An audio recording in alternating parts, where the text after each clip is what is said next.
मुख्यमंत्री भूपेश बघेल ने भाजपा पर जमकर निशाना साधा। कहा, न खाऊंगा न खाने दूंगा का नारा लगाने वाले चुप्पी साधे बैठे हैं। मेहनत कशों का पैसा दलाली में जा रहा है। राफेल के मामले में राहुल जी लगातार इस मामले को उठाते रहे हैं। राफेल डील के बारे में पिछले लोकसभा चुनाव के पहले ही उन्होंने प्रमुखता से मुद्दे को उठाया था और आज पूरे मामले में ये अंतर्राष्ट्रीय मामला बन चुका है और पूरे चाहे वो फ्रांस के हो चाहे और दूसरे देशों में लगातार मीडिया में भी और वहाँ सरकारें लगातार कार्रवाई कर रही है। लेकिन क्या कारण है कि भारत सरकार इसमें किसी शादी रखती है। जो खाऊंगा न खाने दूंगा का नारा लगाते थे, आज जो मेहनत कशों का जो पैसा है वो दलाली में जा रहा है और उसमें खरीदी में गड़बड़ी हुई है, तो जनता को तो प्रधानमंत्री को जवाब देना चाहिए। और राहुल जी ने कहा था कि उनके ज्वाइंट पार्लियामेंट कमेटी जीपीसी के गठन करने के बाद तो यदि गड़बड़ी नहीं है तो फिर जेपीसी गठन करने में से हिचक क्यों रही सरकार। छत्तीसगढ़ के मुख्यमंत्री भूपेश बघेल ने आज दुर्ग और राजनांदगांव के विभिन्न आयोजनों में अपनी उपस्थिति दर्ज कराई। मौका था छठ पर्व का, जिसमें आज छठ पर्व के अवसर पर भिलाई और कुर्सीपार में छठ व्रतियों के साथ पूजा की। वहीं उन्होंने कहा कि आज छठ पर्व के अवसर पर भिलाई कुर्सीपार में छठ पूजा कार्यक्रम में शामिल हुआ हूं और डूबते सूर्य को अर्घ्य देने एकजुट हुए हजारों छठ व्रतियों के साथ पूजा करने का मुझे सौभाग्य प्राप्त हुआ है। मंच से उन्होंने सभी प्रदेशवासियों की सुख समृद्धि और खुशहाली की कामना की।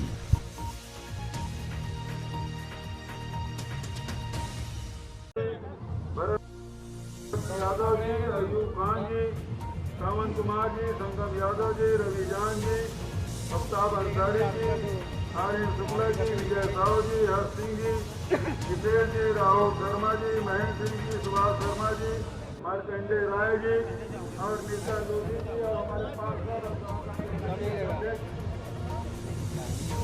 राम तुलसी पटेल जी और हजारों हजार किताबात उपस्थित सभी हमारे भोजपुरी समाज के भाइयों बहनों प्यारे बच्चों और पत्रकार मित्रों,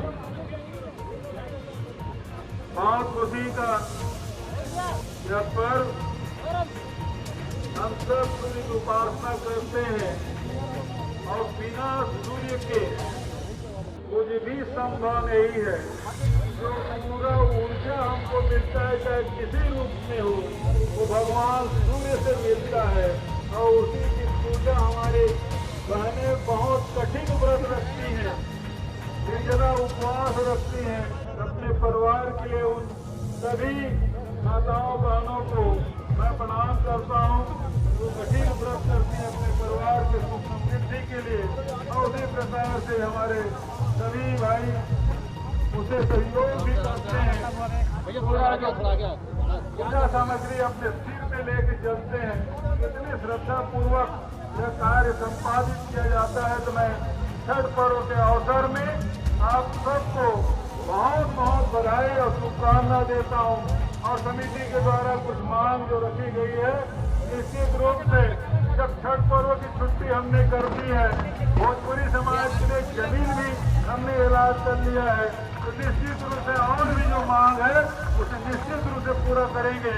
मैं आप सबको बधाई और शुभकामना देते हुए एक बार जोरदार जयकारा लगाने का अपील करता हूँ। बोलो छठ मैया की, छठी मैया की, छठी मैया की। धन्यवाद। जय हिंद, जय भारत। मुख्यमंत्री भूपेश बघेल आज दौरे के दौरान खैरागढ़ भी पहुंचे, जहां कमल विलास पैलेस में खैरागढ़ के विधायक एवं पूर्व सांसद स्वर्गीय देवव्रत सिंह जी को विनम्र श्रद्धांजलि अर्पित कर परिजनों का दुख साझा बांटा। आज भूपेश बघेल ने दुर्ग के सत्ती चौरा के दुर्ग मंदिर में पूजा अर्चना कर प्रदेशवासियों के लिए सुख समृद्धि की कामना की। मुख्यमंत्री के भिलाई आगमन को खास बनाने के लिए विधायक देवेंद्र यादव के नेतृत्व में बाइक रैली निकाली गई, जो भिलाई होटल से सिविक सेंटर चौक तक निकाली गई, जिसमें 2000 से ज्यादा लोग शामिल हुए।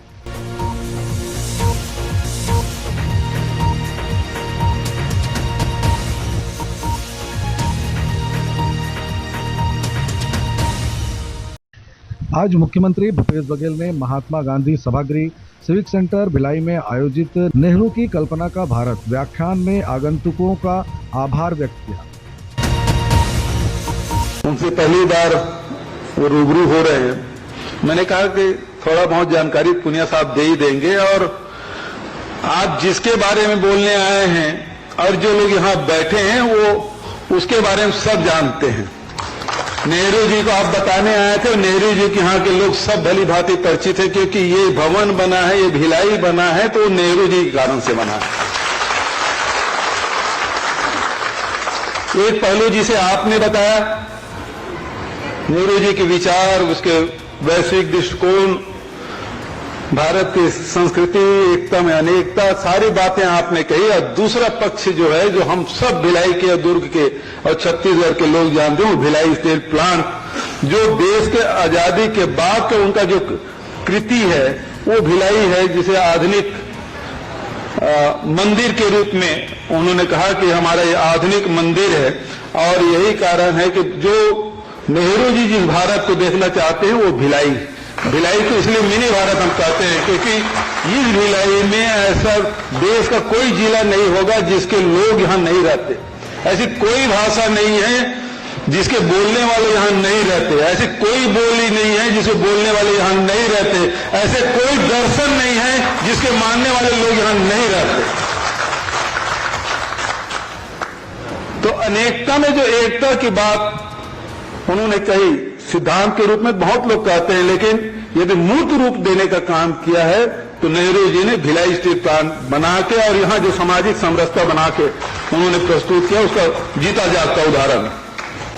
तो नेहरू जी से भिलाई का क्या संबंध है, इसी से पता चलता है। उसके प्रति लगाव जो है भिलाई से स्पष्ट हो जाता है। तो इससे भिलाई और नेहरू जी के संबंध के बारे में बताने की कोई जरूरत नहीं है मुझे, और आपने बल्कि हमारे भिलाई वासियों के ज्ञान में वृद्धि की, कि उनकी कृति तक नहीं, उनके विचारों से आपने अवगत कराया, और उनके वैश्विक राजनीति के बारे में, विचारों के बारे में जो आपने जानकारी दी, इसके लिए विशेष रूप से धन्यवाद देते हुए, बड़े बड़े वक्ता लोग आज श्रोता के रूप में बैठे हैं, चाहे आदरणीय प्रदीप चौधरी जी हो, श्रीवास्तव जी हो, राजेंद्र तिवारी जी हो, कुरैशी जी हो, चाहे भाई शैलेश जी हो, आर्यन वर्मा जी हो, लक्ष्मण चंद्राकर जी हो, सारे लोग यहाँ बैठे हैं, भाई प्रदीप शर्मा जी हैं, सब लोग यहाँ उपस्थित हैं श्रोता के रूप में। मैं समझता हूं कि इससे बढ़िया कार्यक्रम दूसरा नहीं हो सकता, जहां सारे बुद्धिजीवी यहां बैठ के श्रोता के रूप में आपको सुन रहे थे। ये बौद्धिक जो चर्चा हुई है, तो मैं समझता हूं कि छत्तीसगढ़ के सबसे बढ़िया ये मंच रहा है। तो मैं सभी श्रोताओं को, दर्शकों को और सभी कांग्रेसजनों को हृदय से धन्यवाद देते हुए, ऐसे साथियों को विशेष रूप से धन्यवाद देते हुए, राजेंद्र जी और हमारे निरंकारी जी, उधर वाले नहीं इधर वाले, जो व्यवस्था में जुटे हुए हैं, तो इस सबको हृदय से धन्यवाद देते हुए, आज बहुत सारे कार्यक्रम हैं, लगातार कार्यक्रम है। आज छठ मैया की पूजा भी है। भिलाई में बड़ी संख्या में हमारे उत्तर भारत के लोग रहते हैं, तो छठ पर्व के बहुत बहुत बधाई और शुभकामना देते हुए अपने वाणी को विराम देता हूं। धन्यवाद। जय हिंद, जय छत्तीसगढ़, जय जवाहर। मुख्यमंत्री भूपेश बघेल ने आज भिलाई के सेक्टर 9 में फुटबॉल स्टेडियम का लोकार्पण किया। लोकार्पण के दौरान भूपेश बघेल ने कहा कि भिलाई में खेलों की शानदार अधोसंरचना हमने तैयार की है। बीते 3 साल में अनेक खेल स्टेडियम का लोकार्पण हमने किया है। इससे निश्चित रूप से हमारे खिलाड़ियों को बहुत सुविधा मिल रही है। भिलाई खिलाड़ियों का हब रहा है। यहाँ लगातार खेल अधोसंरचना को बढ़ाने की दिशा में हम कृत संकल्पित हैं। वहीं मुख्यमंत्री ने बच्चों के साथ फुटबॉल भी खेला, बच्चों से चर्चा भी की।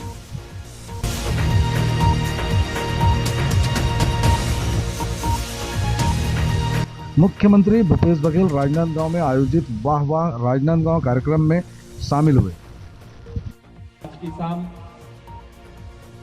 आप सभी इस आयोजन के साक्षी हैं। राजनांदगांव की पावन धरा पर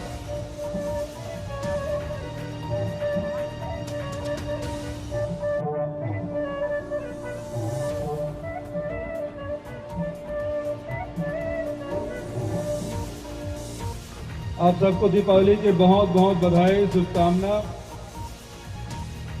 संस्कार धानी राजनांदगांव में